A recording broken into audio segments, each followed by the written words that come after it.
And again, as many of you know, because you've been here before, Regina.Akers.com, for the most part, is filled with things that the Holy Spirit gave me to help me as I step forward with the Holy Spirit. So this is, somewhat personal, but obviously, since we all have the same mind, it's useful to all of us. Which voice do I follow now? It's just a thought for the day that the Holy Spirit gave me to help me receive clarity. So let's read that. I always follow. I never lead. The only question is this: which voice am I following now? Is that the voice I choose to follow? Is that where I place my willingness and my faith? I can choose again and let old habits be replaced. My only choice is to follow. I cannot lead. When I surrender to this thought, my choice is clear. So, again, if we just go back to where, Regina was in April of 2005, at this point I was still working. Now, we are past April 1. So we're past the point where I have made that final commitment to David Hoffmeister that I will leave my job and become the caretaker for the Foundation for the Awakening Mind. I have also already sold my house. Oh, hello, Lee and Kelly, here as Waking Up. Nice to see you too. You look good today. I see the smiles. Anyway, so I've already sold my house by this point. So you could say to a point I'm somewhat surrendered. I mean, I am following guidance and making some pretty big changes in my life.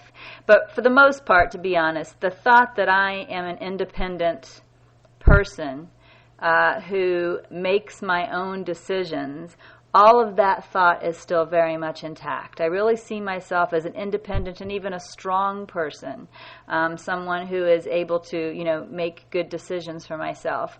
And so that's really what the Holy Spirit is going after in this particular post. The Holy Spirit is loosening that belief in the mind that I am an independent person who is calling my own shots and making my own decisions.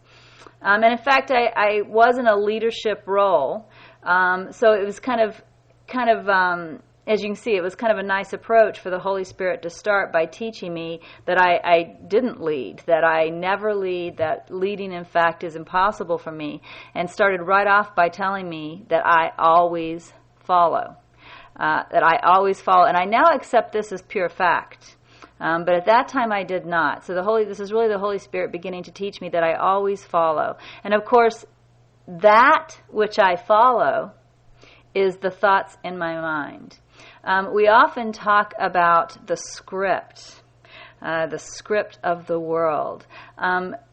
What the Holy Spirit has really taught me is to look at it, the lines in the script. I mean, if there's a script, then somebody has to give us our lines so that we can, say our lines and follow our lines. Well, those lines come into our mind as our thoughts.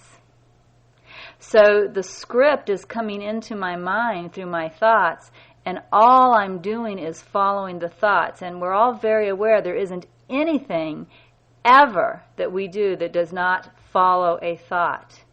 But of course, what the Holy Spirit is also teaching through this post is there are two scripts, or there are two directors that are sending lines into the mind. And we can choose which script we will follow. That's the only choice that we will have. So I'm learning that I am not a leader. I am not an independent person who's making decisions.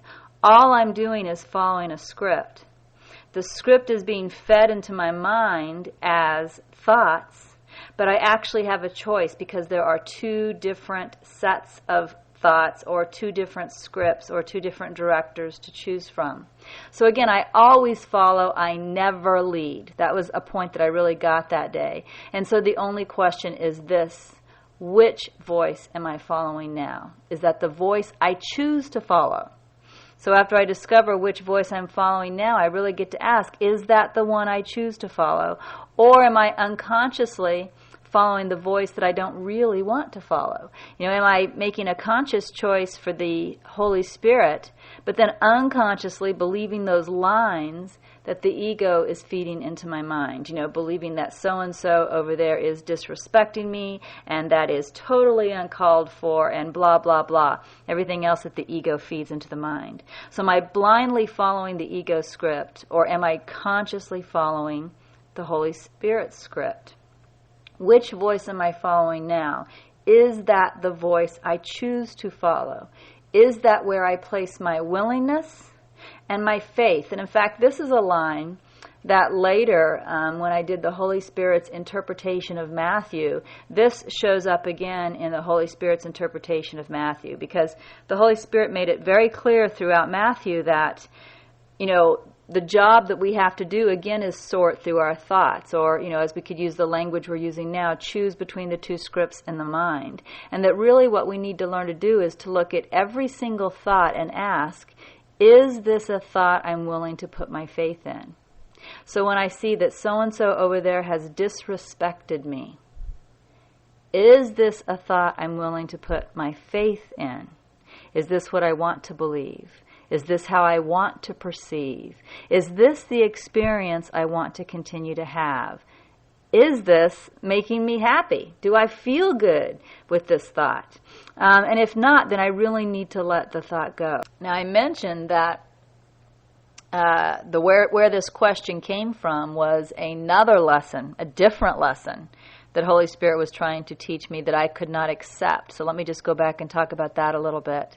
The other lesson is when Holy Spirit asked me to let go of all relationships except for my relationship with Him. And I was not at all happy with that request. The Holy Spirit ended up coming back to me, so we'll see this message later. It was like May 2nd or May 3rd. Again, with the same request. But this time, I was more open and I was able to understand more clearly what the Holy Spirit wanted. And it goes back to the idea of having the script in the mind and really only having two scripts to choose from, the ego script or the Holy Spirit script. And everything that we see in the world, everything that we experience through the filter of the script we are listening to. Which means no matter what I think I'm experiencing, be it popcorn and cheesecake, be it my daughter Jasmine who just walked in the door, be it teaching on Pal Talk, taking a walk, no matter what I'm experiencing through the filter of the script that I'm listening to in the mind at the time. So what the Holy Spirit was really saying when He was saying that He wanted me to let go of all relationships but Him, is He was really saying He wanted me to let go of listening to the ego script. Because if I look at teaching in Pal Talk, for example, through the ego script, well, that could happen a couple different ways. I could think that I'm way too unworthy to be here, that you all are laughing at me, that you're totally aware of what an idiot I am. You're not an idiot.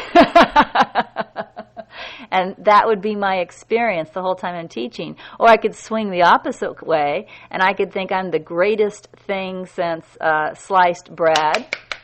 And that you all are absolutely, admiring me and wishing you were me. Hello, Jasmine. But either way, I'm listening. Yeah, go get a drink. Okay. Either way, I'm listening to the ego script. But you see, my experience is completely colored by that script. And when I look at Jasmine, it's the same thing. I can have different opinions and thoughts about Jasmine, and the opinions and thoughts I'm having are colored by the script I'm listening to. So what Holy Spirit was really trying to tell me is that I don't have relationships with people.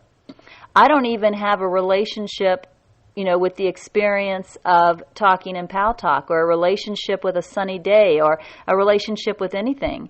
The only relationship I have is the relationship with the script in my mind that I'm choosing to listen to right now. And if I'm choosing to listen to the ego script, then my relationship is with the ego. So really, in asking me to only have a relationship with Him, the Holy Spirit was asking me to only listen to the Holy Spirit's script, and to experience everything through that script, to experience teaching in Pal Talk through the Holy Spirit script. To experience my daughter Jasmine through the Holy Spirit script. To experience a walk on a sunny day through the Holy Spirit script. That's all that was being asked of me, and I simply did not understand the message the first time, and so totally rejected it. But when Holy Spirit did come back in May and explain it to me again, I saw it, and in fact had the opportunity to teach it in Pal Talk, I believe on May 3rd or May 5th. Dove probably knows the date. And it was a very enlightening moment for many people. So that was the message the Holy Spirit was trying to teach me that I was not accepting because I was misunderstanding. Yes, Steve and Lori, please take the mic.